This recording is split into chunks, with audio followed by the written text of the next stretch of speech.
श्री संत सद्गुरू बाळूमामा प्रसन्न. नमस्कार श्रोते हो. आज आपण श्रवण करत आहात श्री संत सद्गुरू बाळूमामांची अमृतवाणी.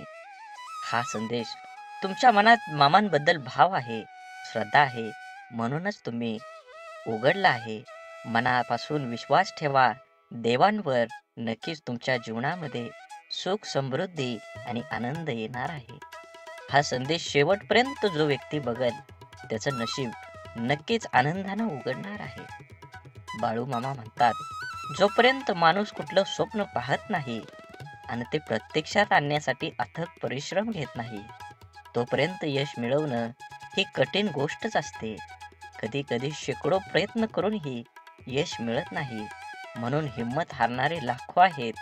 पण जेव्हा 10,000 वेळा प्रयत्न केल्यावर यशस्वी झालेल्या एडिसनची कहाणी त्यांना कळेल, तेव्हाच त्यांना यशाची किती संघर्ष करावा लागतो हे कळेल.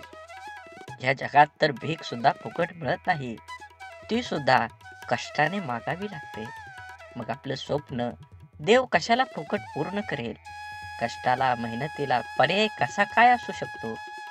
देव जरी पृथ्वीवर आला तरी त्यालाही त्याच्या स्वप्नांसाठी लढावंच लागेल. मग आपली काय लायकी? तेव्हा आपल्यालाही लढावंच लागेल. यशासाठी कष्ट, मेहनतीला कोणताही पर्याय नाही. कोणत्याही यशासाठी मनामध्ये ध्येय गाठण्याच्या महत्वाकांक्षेची ज्योत पेटवावीच लागते. उत्कृष्ट दर्जाचे काम मिळवण्यासाठी उच्च विचारांची आणि भरपूर मेहनतीची, कष्टाची गरज असतेच. तसेच प्रत्येक वेळी आपल्या हाती यश येईलच असं नसतं. पण अपयश आल्याने खचून न जाता पुन्हा त्या चिकाटीनं उभं राहून प्रयत्न करावेच लागतात. अपयश ज्या गोष्टींमुळे आलं त्या गोष्टी टाळाव्याच लागतात आणि सकारात्मक विचारांनी त्या दिशेकडे वाटचाल करावीच लागते. मग नक्कीच तुम्ही तुमचं ध्येय गाठू शकता. असेच बाळूमामांचे संदेश आपल्यापर्यंत पोहोचण्यासाठी पहिल्यांदा व्हिडिओला लाईक करा. चॅनलवर नवीन असाल तर चॅनलला सबस्क्राईब करून शेजारील बेल आयकॉन नक्की प्रेस करा, जेणेकरून येणारे असेच नवनवीन व्हिडिओ आपल्यापर्यंत पहिल्यांदा पोहोचतील. आणि बाळूमामांच्या नावाचा जयघोष करा कमेंटमध्ये. बाळूमामा म्हणतात, आयुष्यात आनंदी क्षणासाठी पैशाने कमवलेल्या वस्तूपेक्षा स्वभावाने कमवलेली माणसं जास्त सुख देतात. स्वभाव पेढ्यासारखा पाहिजे, जो राजवाड्यात जेवढी चव देतो तेवढीच चव झोपडीत पण देतो. ज्याची सुरुवात इमानदारी, स्वकष्ट आणि शून्यापासून होते, त्यांना हारण्याची, घाबरण्याची, ओळख निर्माण करण्याची गरज नाही, भीती नसते. त्या सर्व गोष्टी आपोआप मिळतात. आपल्याला किती लोक ओळखतात याला महत्त्व नाही, तर ते आपल्याला का ओळखतात याला महत्त्व आहे. नसलेल्या गोष्टींपेक्षा असलेल्या गोष्टींचा आनंद घ्या, कारण पूर्ण चंद्रापेक्षा अर्धचंद्र हा अधिक सुंदर असतो. न रुचणाऱ्या गोष्टी सोडून द्यायला शिका, कारण घेतलेला श्वास सोडल्याशिवाय पुढला श्वास घेता येत नाही. मनाच्या दरवाजातून संशयात प्रवेश करतो, त्याच वेळी त्या दरवाजातून प्रेम आणि विश्वास दोघेही बाहेर पडतात. माणूस वाईट नसतोच, माणसावर येणारी परिस्थिती वाईट असते. चांगल्या कर्मानं ती बदलता येते. वाईट परिस्थितीत साथ देणारी माणसं नात्याची असावेत वा नसावेत, ती खरी आपली माणसं असतात.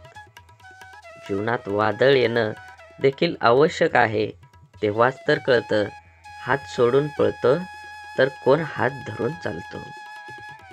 जेव्हा तुम्ही मनावर विजय मिळवता तेव्हा कोणतीही विषय तुमची नजर आणि मार्ग विचलित करू शकत नाही.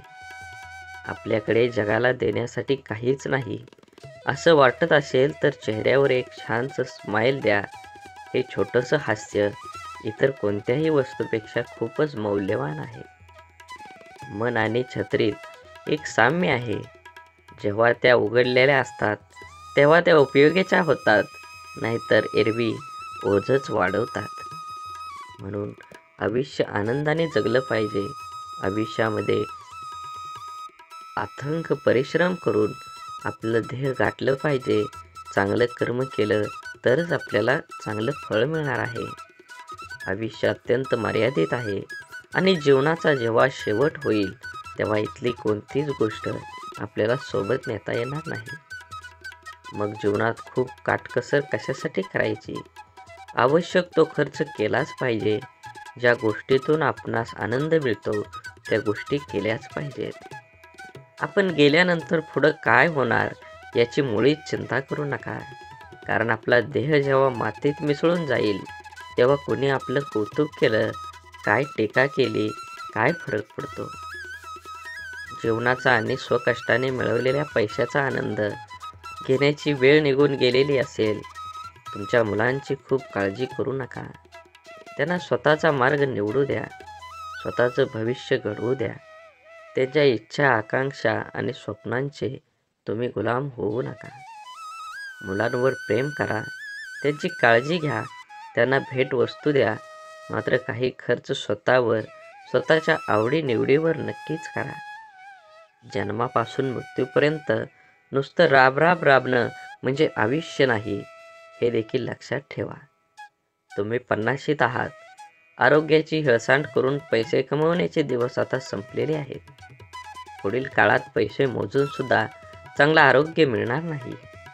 या वयात प्रत्येकापुढे 2 महत्त्वाचे प्रश्न असतात. पैसा कमवणं कधी थांबवायचं आणि किती पैसा आपल्याला पुरेल? तुमच्याकडे शेकडो, हजारो एकर सुपीक शेतजमीन असली तरी तुम्हाला दररोज किती अन्नधान्य लागतं? तुमच्याकडे अनेक घरं असतील पण रात्री झोपण्यासाठी एक खोली पुरेशी असते. एक दिवस आनंदाशिवाय गेला तर आयुष्याला एक दिवस तुम्ही गमावला आहात. एक दिवस आनंदात गेला तर आयुष्यातला एक दिवस तुम्ही कमवला आहात. हे लक्षात असू द्या. आणखी एक गोष्ट, तुमचा स्वभाव खेळकर, उमदा असेल तर तुम्ही आजारातून लवकर बरे व्हाल आणि तुम्ही कायम प्रफुल्लित असाल तर तुम्ही आजारी पडणार नाहीत. सगळ्यात महत्त्वाचं म्हणजे आजूबाजूला जे उत्तमने उदात्त आहे त्याकडे पहा, त्याची जपणूक करा. आणि हो, तुमच्या मित्रांना कधीही विसरू नका, त्यांनाही जपा. हे जर तुम्हाला जमलं तर तुम्ही मनाने कायम तरुण राहाल आणि इतरांनाही हवेहवेसे वाटाल. मित्र नसतील तर तुम्ही नक्कीच एकटे आणि एकाकी पडाल. त्यासाठी दररोज व्हॉट्सअपच्या माध्यमातून संपर्कात राहा. हसानी हसवत राहा आणि मुक्त दाद द्या. म्हणूनच म्हणतो, आयुष्य खूप कमी आहे, ते आनंदाने जगा. प्रेम मधुर आहे, त्याची चव चाखा. क्रोध घातक आहे, त्याला गाडून टाका. संकटे ही क्षणभंगूर आहेत, त्यांचा सामना करा. डोंगराआड गेलेला सूर्य परत दिसू शकतो पण माथ्याआड गेलेला जिवलग परत कधीच दिसत नाही. नाती जपा, एकमेकांना आदर प्रेम द्या, नाहीतर आयुष्य हे क्षणभंगूर आहे, कधी संपेल कळणारही नाही. म्हणून नेहमी आनंदी राहा, आनंदी राहा आणि सर्वांना आनंदाने जगण्याचा प्रयत्न करा. कोण काय बोलणार हे आपण ठरवू शकत नाही, परंतु त्यावर काय प्रतिक्रिया द्यायची हे आपणच ठरवू शकतो. ज्या गोष्टी प्रत्यक्षपणे समोरच्या व्यक्तीला बोलता येत नाही त्या गोष्टी टोमणे मारून ऐकवण्याची सवय काही लोकांना असते. काही लोकांना मजाकमध्ये मनातलं बोलून घेण्याची सवय असते. समोरच्या व्यक्तीला जर राग आला तर मी मजाक केली असं बोलून विषय संपवायचा. एखाद्या व्यक्तीस लज्जित करण्यासाठी, दुःखी करण्यासाठी अनेकदा टोमणे आणि मजाक यांचा वापर केला जातो. सरळ बोलण्यापेक्षा एखाद्याला आडवं बोलणं, शब्दांचा टोला मारून अप्रत्यक्षपणे खिल्ली उडवणं, चेष्टा मजाक करणं यामध्ये काही लोकांना खूप आनंद मिळतो. आपण काय बोलतो यावरून आपली पात्रता ठरते, कोणाबद्दल बोलतो याची नाही. कधी कधी टोमणं हे चांगल्या हेतूने पण असतात, परंतु बोलण्याचा हेतू वेगळा आणि ऐकणाऱ्यांचा वेगळा झाला की गैरसमज होतात. त्यामुळे त्याचा परिणाम होतो. एखाद्याची एखादी गोष्ट पटत नसेल तर प्रत्यक्ष बोलावे, तेही आपल्याला तेवढा अधिकार असेल तर. एकच नियम सगळ्यांना लागू होत आहे. आपण जितकं आपल्या शरीराविषयी जागरूक असतो तितकंच आपल्या मनाविषयी नसतो. त्यामुळं जेव्हा अनपेक्षित परिस्थिती आपल्या समोर येते तेव्हा आपला गोंधळ उडतो. आपल्यासाठी काय योग्य काय अयोग्य आहे हे आपल्याला पटकन ठरवता येत नाही. आपल्या शरीरात ज्याप्रमाणे बदल होतात त्याचप्रमाणे आपलं मन सुद्धा बदलत असतं. शरीरातील बदल अदृश्य रूपात असल्यामुळे आपल्यावर लवकर लक्षात येतात, तर मनातील बदल अदृश्य असल्या कारणाने त्याच्याकडे आपण हवं तितकं लक्ष देत नाही. हेच कारण आहे जेव्हा अनपेक्षित परिस्थिती समोर येते तेव्हा आपली मानसिक स्थिती बिघडते. वेळ लागल्यावरच मनाची आठवण होते तोपर्यंत शरीराच्या एका कोपऱ्यात आपण त्याला बंद करून ठेवतो. प्रत्येक व्यक्तीचं आयुष्य दुःख, संकट, पराभव, अपमान आणि वेदनेत भरलेलं असतं. परंतु ज्याने आपल्या मनाला समजून घेतलं त्या व्यक्तीचं जीवन अपयश, अपमान, दुःखाने भरलेलं असूनही त्यांना आनंदी, शांत जीवन जगता येतं. आपल्या संपूर्ण जीवनावर जी गोष्ट हुकूमत गाजवते ती म्हणजे मन. संपूर्ण शरीरावर, इंद्रियावर, एकंदरीत आपल्या संपूर्ण जीवनावर राज्य करणारा राजा माणूस कोण असेल तर ते आपलं मन आहे. मनाच्या शक्तीच्या जोरावर माणूस चंद्रावर आपलं पहिलं पाऊल टाकू शकतो. ज्याला आपलं मन सांभाळता आलं नाही तो आयुष्यात हार मानून आत्महत्या करून आपलं जीवन संपूर्ण हे जग सोडून जातो.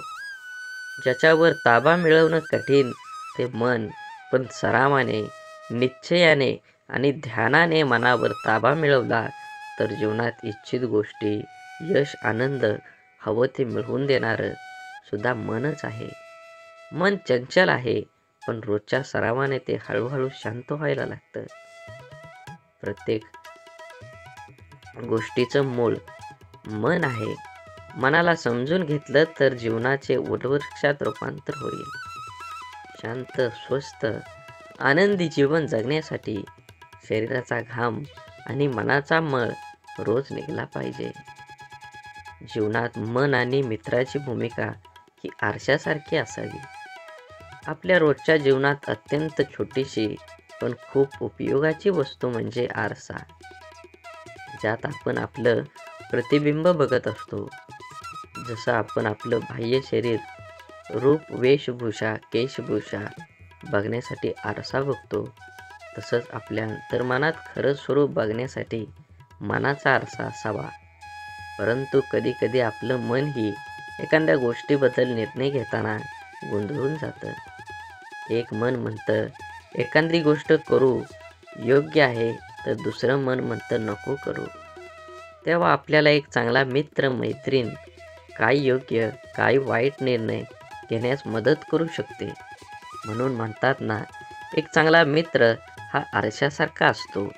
आरशात आपण बाह्य रूप बनवतो आणि आपलं खरं अंतर्रूप, गुण अवगुण एक चांगला मित्र आपल्याला दाखवतो. आरशासारखा मित्र आपला आत्मविश्वास वाढवून आपल्यात सकारात्मक ऊर्जा निर्माण करतो. पहाटेच्या शांततेत शरीराचे डोळे मिटून अंतर्मनाचे डोळे उघडले तर आपल्या मनाच्या आरशात आपण आपलं स्वतःचं प्रतिबिंब बघू शकतो. शांत, स्वस्थ, आनंदी जीवन जगण्यासाठी शरीराचा घाम आणि मनाचा मळ रोजच निघाला पाहिजे. आधार आणि उधार दोघांनाही धार असते, जी वेळ आल्यावर गळा कापू शकते.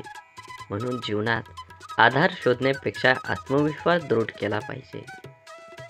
आपल्या शरीराच्या पाठीचा कणा कमजोर झाला की नीट उभं राहता येत नाही. त्याचप्रमाणे आत्मविश्वास आपल्या मनाचा कणा आहे, तो कमजोर झाला की जीवनात यश मिळवता येत नाही. नुकते जन्मलेले गायीचे वासरू काही मिनिटात उभं राहायला शिकतं. ते फक्त त्याच्या स्वतःच्या प्रयत्नामुळे. सुरुवातीला उभं राहताना ते सतत खाली पडत असतं, पण प्रयत्न सोडत नाही आणि उभं राहतं. गाय हे सगळं निमूटपणे बघत असते. आपलं आव्हानाचं जीवनाचं तसं नाही. आपल्याला तर अनेकांची साथ, सहवास, मार्गदर्शन, आधार मिळत असतो. तरीही प्रतिकूल परिस्थितीत आपण हार मानतो. एकदा एका गृहस्थाकडे त्याचा आंधळा मित्र गप्पा मारायला आलेला असतो. त्याच्या गप्पा इतक्या रंगतात की अंधार कधी पडला दोघांच्याही लक्षात येत नाही. आंधळा मित्र जायला निघाल्यावर ते गृहस्थ त्याच्या हाती कंदील देतात आणि म्हणतात, बाहेर खूप अंधार आहे, कंदील सोबत घेऊन जा. यावर तो आंधळा मित्र हसतो आणि म्हणतो, मी तर आंधळा आहे, मला अंधार आणि उजेड सारखाच, मला कंदिलाचा काय उपयोग. तेव्हा ते गृहस्थ म्हणतात, हा कंदील तुझ्यासाठी नाही, डोळस माणसांसाठी आहे. ज्या कंदिलामुळे तुला कोणताही धडकणार नाही. त्याला ते पटलं आणि तो कंदील घेऊन रस्त्याने चालू लागला. मात्र थोड्या वेळात एक माणूस त्याला येऊन धडकतो. तेव्हा तो ओरडतो, अरे कोण आहेस, तुला माझ्या हातातला पेटता कंदील दिसत नाही का. त्यावर धडकलेला माणूस म्हणतो, अरे बाबा, तुझा कंदील विझून गेला आहे, हे तुझ्या लक्षात नाही का आलं. त्याचं ते शब्द ऐकताच आंधळा माणूस हसला आणि म्हणाला, नाही लक्षात आलं, पण आज एक गोष्ट मात्र कळाली, उसना घेतलेला उजेड फार काळ आपल्या उपयोगी पडत नाही. त्यासाठी स्वयंप्रकाशितच व्हायला हवं. आधारापेक्षा जीवनात आत्मविश्वास असायला हवा. म्हणून जीवनात खूप वेळेस आपण एखादी गोष्ट मिळवण्यासाठी खूप प्रयत्न करतो, तरीही ते आपल्याला मिळत नाही. आणि एखाद्या व्यक्तीला तीच गोष्ट कुठलाही प्रयत्न न करता सहज मिळून जाते. तेव्हा आपला देवावरचा विश्वास कुठंतरी कमी होतो. परंतु एक त्रिलाख सत्य आहे, या दुनियेत कुठलीही गोष्ट विनाकारण घडत नाही. कोणालाच कर्मापेक्षा कमी किंवा जास्त काहीच मिळत नाही. हे जर आपण समजून घेतलं आणि स्वीकारलं तर जीवनात सुखदुःख, यश अपयश सर्वच गोष्टी सहज स्वीकारल्या सोप्या जातात. आज आपण जे काही आहोत ते आपण भूतकाळात केलेल्या कर्माने आहोत आणि आज वर्तमानात जे कर्म आपण करू हेच भविष्यात समोर येणार आहे. भविष्यात काही गोष्टी आपल्या हातात असतात तर काही गोष्टी नसतात. ज्या गोष्टी आपल्या हातात नाहीत त्याबद्दल आपण काहीच करू शकत नाही. त्यामुळे आपण आपल्या हातात असणाऱ्या गोष्टींवर लक्ष दिले पाहिजे. नकारात्मक विचारांना आपल्यामध्ये येण्याची परवानगी देण्यापेक्षा शक्य असेल तेवढं त्यांच्याकडे दुर्लक्ष करणं हेच योग्य आहे. आयुष्य सोपंच आहे, आपण खूप अवघड पद्धतीने जगतो. आपल्या जीवनात जे आवडतं, जे हवं असतं ते मिळालं नाही की आपल्याला जगणं निरर्थक वाटतं आणि आयुष्य कठीण आहे असं वाटायला लागतं. आपल्याला जीवनात जे पाहिजे ते सर्व काही मिळू शकतं. त्यासाठी अट एकच असते, हवी ती गोष्ट मिळवण्यासाठी आपली स्वतःची तेवढी पात्रता असावी लागते. जीवनात फुकट काहीच मिळत नाही. हे हवं असतं याच्या मोबदल्यात त्याची योग्य किंमतच द्यावी लागते. आपली जेवढी योग्यता, पात्रता असते तेवढीच गोष्ट आपल्याला मिळते. नशिबाने काही वेळेस कोणतीही कष्ट न करता आपल्याला जीवनात चांगल्या गोष्टी मिळतातही. पण आपण जर स्वतःला त्या लायक बनवू शकलो नाही तर त्या गोष्टी आपल्या जीवनात राहत नाहीत. चांगलं वागण्याच्या, चांगलं दाखवण्याच्या मुखवटा जास्त काळ धारण करता येत नाही. आपण जसे आहोत तसे जगात दाखवत नाही. म्हणून आपल्याला जगताना अनेक अडचणी येतात आणि आयुष्य कठीण असं वाटायला लागतं. आपल्या वागण्या बोलण्यात सहजता असली की आयुष्यात चांगल्या गोष्टी मिळतात आणि जगणं सहज सुंदर होतं. आयुष्य सोपं आहे, फक्त जगण्याचे नियम जाणून घेतले पाहिजेत. समोरच्या व्यक्तीला समजून घेण्याचा सामर्थ्य आपल्यामध्ये असेल तर कोणीच आपल्यासोबत कधीच खोटं बोलणार नाही. एखादी व्यक्ती जेव्हा आपल्यासोबत खोटं बोलते तेव्हा चूक कोणाची कधी विचार केला आहे? ती व्यक्ती आपल्यासोबत का खोटं बोलते याचा विचार आपण कधी करतो का? नातं कोणतंही असो, मैत्रीचं, प्रेमाचं वा रक्ताचं, जर कोणी आपल्यासोबत खोटं बोलत असेल तर याचा अर्थ आपण सत्य स्वीकारण्या इतकं सामर्थ्य नाही. त्या व्यक्तीला आपल्याला दुखवायचं किंवा गमवायचं नसतं, म्हणून ती व्यक्ती आपल्यासोबत आपल्या मनासारखं वागत असते. आपल्याला जे आवडत तेच करणं किंवा वेगळं काही केलं तर खोटं बोलून लपवणं, या आणि अशा अनेक गोष्टी ती व्यक्ती आपल्यासाठी करत असते. एक व्यक्ती किती जणांच्या मनासारखं वागू शकते?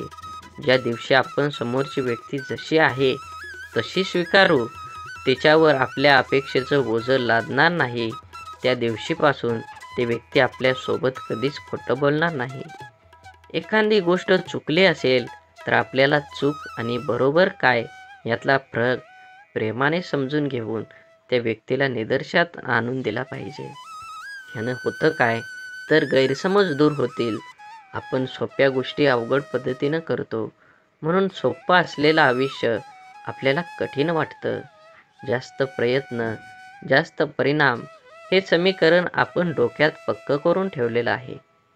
पण एखादं ठराविक काम, गोष्ट करण्याची आपली क्षमता किती आहे याचा आपण विचार करत नाही. एखादी गोष्ट मिळवण्यासाठी, पूर्ण करण्यासाठी आपण झपाट्याने कामाला लागतो आणि थोड्याच दिवसात ती सोडून देऊन तोंडावर पडतो. असं का होतं हेही आपल्याला कळत असतं, कळतंय पण वळत नाही, अशी आपली अवस्था असते. आपण व्यायामाला सुरुवात केली की 3-4 दिवसच स्वतःला आरशात पाहतो आणि आपल्याला लगेच काहीही फरक जाणवत नाही. काही दिवसात कोणतंही सकारात्मक बदल न दिसल्याने आपल्याला उत्साह कमी होतो आणि व्यायाम न करण्याचा विचार मनात डोकावतो. आपण कमी वेळेत जास्त प्रयत्न करून जास्त मिळवण्याचा प्रयत्न करतो. यात आपली शारीरिक आणि मानसिक शक्ती दोन्हीही लवकर संपतात. कारण आवश्यक तेवढी आपली क्षमता विकसित झालेली नसते. शक्ती संपली की उत्साह कमी होऊन आपल्याला व्यायाम करण्याचा कंटाळा येतो आणि आपण व्यायाम करणं सोडून देतो. इच्छित सकारात्मक परिणामांसाठी कमी वेळेत जास्त प्रयत्न करण्यापेक्षा कमी पण सातत्यपूर्ण प्रयत्नांची गरज असते. वर्षभर अभ्यास करायचा नाही आणि परीक्षा जवळ आली की दिवस रात्र अभ्यास करायचा. अशा सवयीने परीक्षेत यश तर मिळत नाही, उलट आजारी पडण्याची शक्यता वाढते. इच्छित ध्येय प्राप्त करण्यासाठी दररोज थोडं थोडं स्वतःवर काम करण्यास सुरुवात केली की आपली शारीरिक, मानसिक शक्ती विकसित होण्यास सुरुवात होते. म्हणून निर्णय घेताना आपल्या नजरेसमोर अंतिम उद्दिष्ट काय आहे हे खूप महत्त्वाचं आहे. काय करावं, काय करू नये अशी स्थिती एकदा निर्णय घेताना आपल्या मनाची होते. खूप वेळा मनाचा निर्णय झालेला असतो, फक्त तो प्रत्यक्ष कृतीत आणण्यासाठी क्षमता तेवढी आपल्यात नसते. एखाद्या निर्णयाने आपलं पूर्ण आयुष्य बदलणार असतं किंवा आपल्या निर्णयाने अनेकाच्या आयुष्यावर परिणाम होणार असतो. त्यामुळे आपण एकदा निर्णय घेताना खूप विचार करतो. निर्णय घेण्याची गरज का भासते?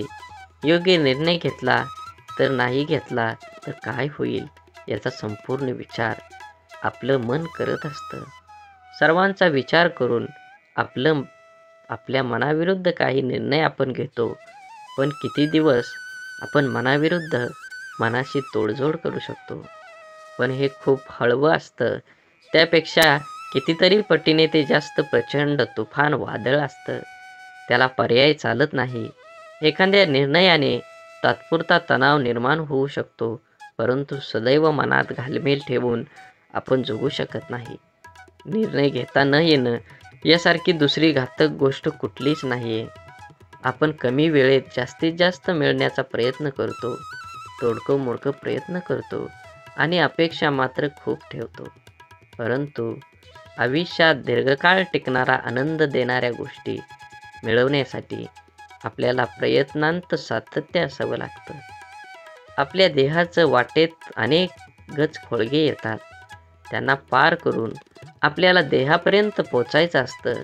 देहाच्या वाटेवर चालताना येणारा प्रत्येक अडथळ्यामागे एक धडा आपल्याला शिकायला मिळतो आणि ही शिकवणच आपली शारीरिक, मानसिक शक्ती विकसित करते.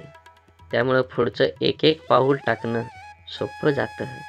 देहापर्यंत पोचण्याच्या प्रवासात येणारी संकट, अडचणी यांना आपण कसे हाताळतो यावर पुढचा मार्ग अवलंबून असतो. या प्रवासात आपण स्वतःला घडवत असतो. एक विशिष्ट ओळख आपलीच आपल्याला होते. नवीन गोष्टी अनुभव समोर येतात आणि आपलं डोकं त्या दृष्टिकोनातून विचार करायला लागतं. काय करावं, काय करू नये ही महत्त्वाची शिकवण आपल्याला मिळते. आपण ठरवलेल्या देहाच्या प्रवासात खरा आपला व्यक्तिमत्व विकास होतो. मनाला आत्मविश्वास निर्माण होतो. स्वतःची स्वतःला खरी ओळख होते. म्हणून जीवनात जीवन एक अभ्यासक्रम आहे, परंतु यात सर्वांसाठी रोज नवीन आणि वेगळा पाठ असतो. मग आपण इतरांचाच बघून जगत राहिलो तर जीवनात पास होणार आहोत का? कितीही विचारी अभ्यासू व्यक्ती असली तरी कधी ना कधी कुठे ना कुठे चुका होतच असतात. जीवनात कोणीही परिपूर्ण नाही. ज्यांनी यश मिळवलं आहे त्यांनी फक्त परीक्षकासारखा न वागता सर्वांसोबत समंजसपणे वागणं, इतरांचा द्वेष, रोष कमी होऊ शकतो. काही समस्या, अडचणी या सतत मसलीने सोडवता येतात.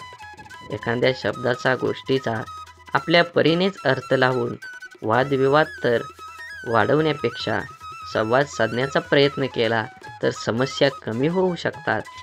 जीवनात सुख दुःख, यश अपयश येतच राहणार. आपल्याला वागण्यात समतोल राखता येणं खूप महत्त्वाचं. माणूस प्रमाणापेक्षा जास्त अहंकारी होऊ नये म्हणून देव आपल्याला दुःख, अपयश देतो. माणसाच्या आशा, अपेक्षा, राग, अहंकार अपयशाने, दुःखाने नियंत्रित राहतात. काय चुकीचं आहे हे बघण्यापेक्षा, कोण चुकीचं आहे बघण्यापेक्षा बरोबर काय होईल हे जास्त महत्त्वाचं आहे. बोला बोला बाळूमामांच्या नावानं चांग भलं. झाडे लावा, झाडे जगवा, माती वाचवा, पाणी वाचवा, सेव्ह अर्थ. आणि मनात मामांबद्दल आणि देवाबद्दल भाव असेल तर नक्कीच चॅनलला सबस्क्राईब करून व्हिडिओला लाईक करा आणि कमेंटमध्ये बाळूमामा प्रसन्न लिहायला विसरू नका. धन्यवाद.